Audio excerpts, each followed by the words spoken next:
السلام عليكم ورحمة الله تعالى وبركاته. إخواني أخواتي، قدم عبد الرزاق حمد الله اللاعب الدولي المغربي في نادي اتحاد جدة السعودي اعتذاره إلى الجمهور المغربي بسبب مغادرته سابقا لتجمع المنتخب الوطني المغربي استعدادا للمشاركة في نهائيات كأس إفريقيا 2019 بمصر.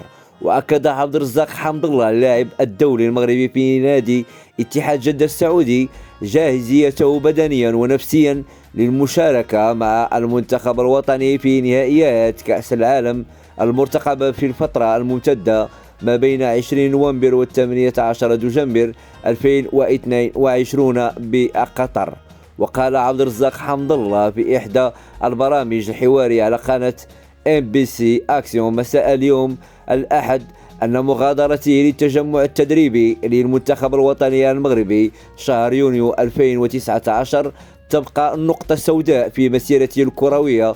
وأقر النجم المغربي الذي يوجد بالإمارات حيث يعسكر نادي الاتحاد السعودي بأنه كان مخطئا، وأضاف: لم يكن من المفروض أن أقوم بهذا التصرف، لقد قمت به دون قصد ولم أفكر في عواقبه، لقد نلت جزائي بإبعاد الأسود الأطلس ل3 سنوات، لكني أعتذر للجمهور المغربي الذي طالما دعمني وساندني. وأكد حمد الله على أنه جاهز ومستعد للمشاركة مع النخبة في نهائيات كأس العالم بقطر في حال وجهت له الدعوة، وإذا لم توجه له فإنه سيكون أول الداعمين للأسود في هذه التظاهرة العالمية.